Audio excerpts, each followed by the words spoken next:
Hey everybody, what's up? Terry White here from Terry's Tesla, and I'm here to show you the best way I've found to get CarPlay or Android Auto into your late model Tesla. Let's check it out. All right, so I've kind of craved CarPlay for a while now, and Tesla isn't opposed to third-party integrations. For example, when I got my first Tesla, all you could use was Slacker radio, and then eventually they finally gave in and allowed a Spotify app. And then next thing you know, Tidal. And then Apple Music and Apple Podcasts, even though, rumors were they were mad at Apple, but they allowed those two apps. And then Zoom. You can even do Zoom meetings in your car if your hardware supports it, as well as the MyQ support for garage door openers. So multiple third-party apps from different companies is not a problem. But changing the infotainment system to either CarPlay or Android Auto seems to be, that's where they draw the line. So there are various ways to do it. The first way, especially for Model 3 and Model Y owners, is they sell companies sell third-party displays that you mount like right above your steering wheel, and those third-party displays have both CarPlay and Android Auto built in. But it's not really integrated into your Tesla. It's just a second display with its own controls, its own software, its own everything, and it's a separate experience. The other way is one of these little modules like this one I'm about to show you from Dylnk, that all the ones I've seen before were more complicated than I wanted to deal with. They required a SIM card to get data. You had to, of course, connect the power to it. And then the configuration and then the way it worked just didn't seem that smooth. When I saw the ad for this one, and I did buy it, this was not a freebie, I did buy this one, by Dylnk, there's their card that came with it. I was intrigued because it didn't require anything else other than USB power. So you plug it in, you connect your car's Wi-Fi to it. It has a Wi-Fi hotspot built in for the connection. And you connect your phone's Bluetooth, Android or iPhone, Bluetooth and Wi-Fi to it, and it just immediately shows up as a CarPlay device. It works on the big screen, so you don't need a third-party screen. You don't need a separate hardware, no wiring, nothing else to do. Just plug it in, and it shows up on your main screen in your Tesla in the web browser. And I know what you're thinking. Well, the web browser is traditionally slow. How's the performance? Does it really work? Does it really work as good as native CarPlay?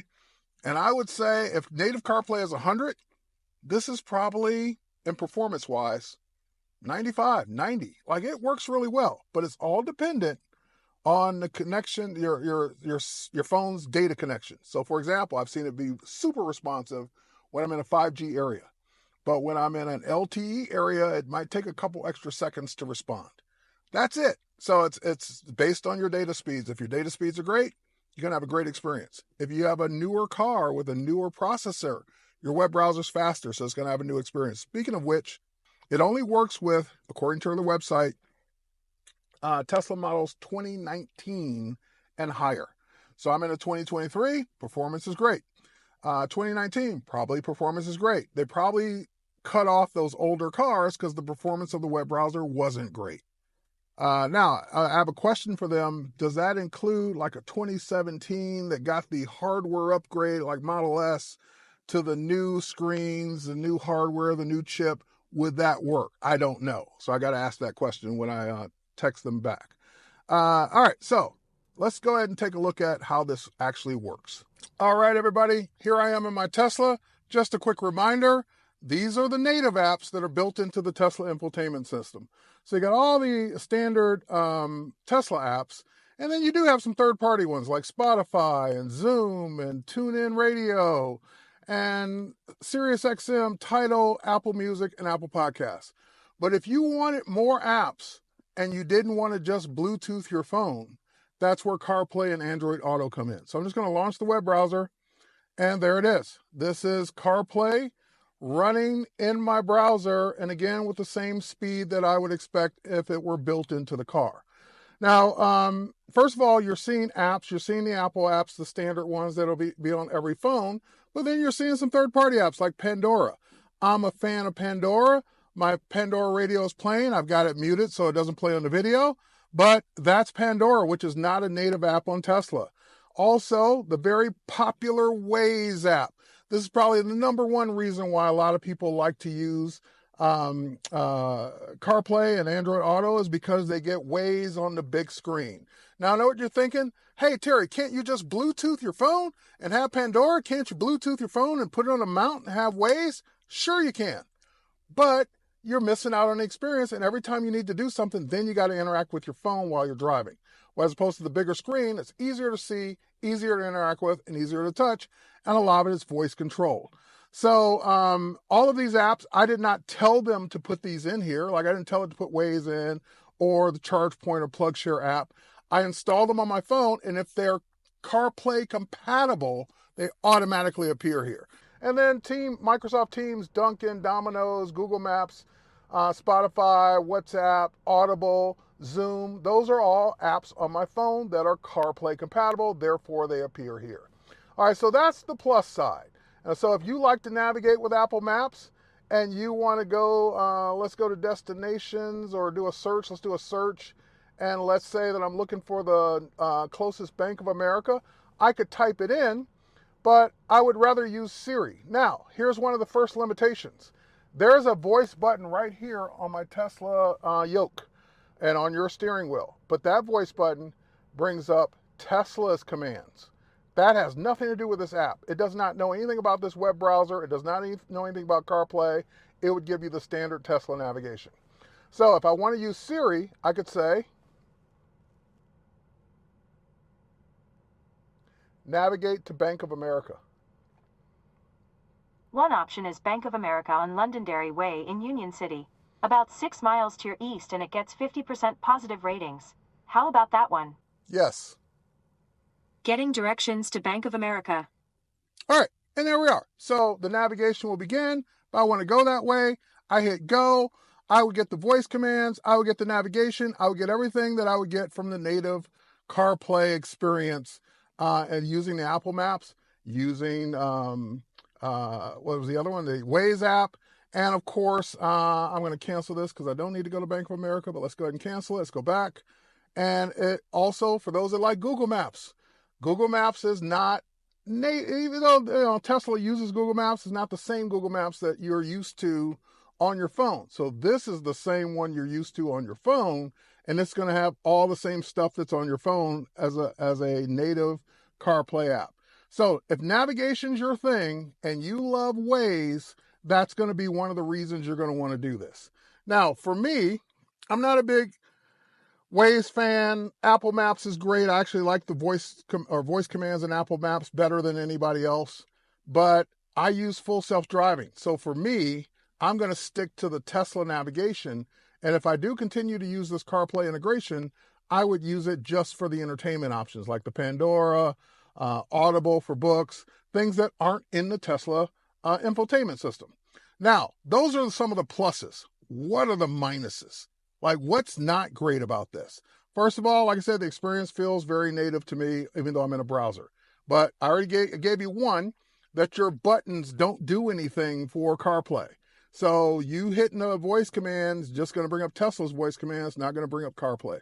So you do have to touch the screen to enable, to do a search, or to do whatever. Second one, and this is probably a bigger one for me, is that because the Dylnk box is connecting, or Tesla's connecting to the Dylnk box Wi-Fi. My phone is connected to the Dylnk box Wi-Fi and CarPlay and so forth and so on.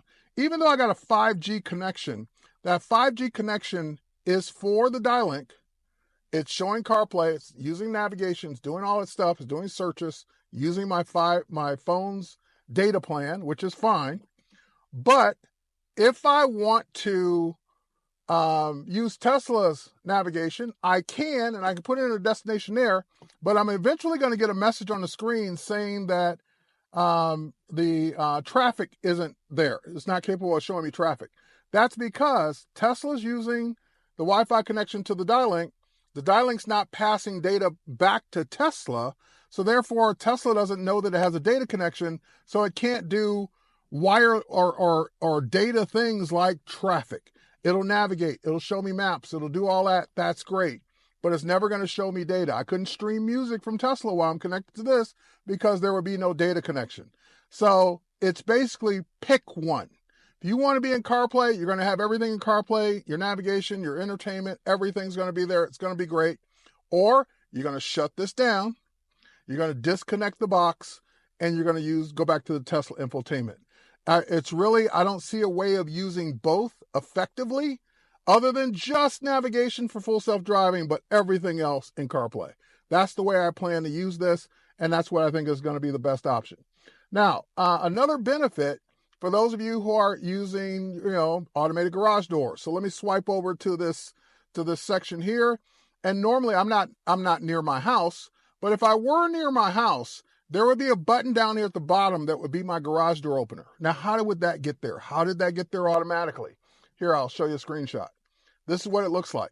The reason that my garage door is listed there when I'm near my home is because my home runs on Apple HomeKit, meaning that's my smart home platform. That's my smart home automation platform. So any smart home garage door openers, like the one I use from Maris, show up in CarPlay automatically. This CarPlay, built-in CarPlay, every CarPlay it would show up in.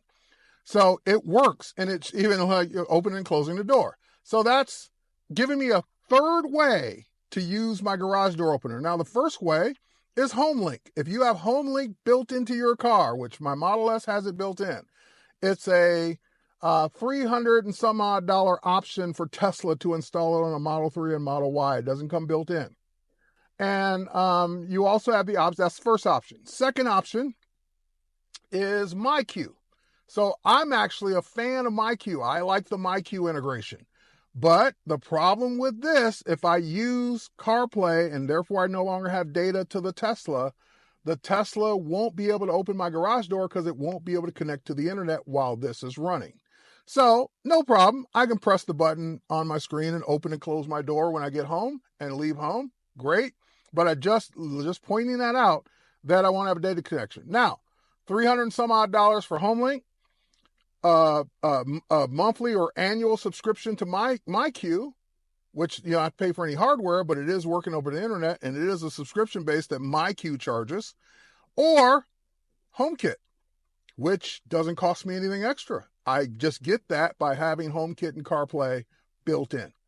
So that's another option. I could save that subscription to MyQ if I really get hooked on this and I don't want to use the Tesla integrated doors anymore. I just want to use what's in CarPlay. So just another food for thought for those of you thinking about why you would do this.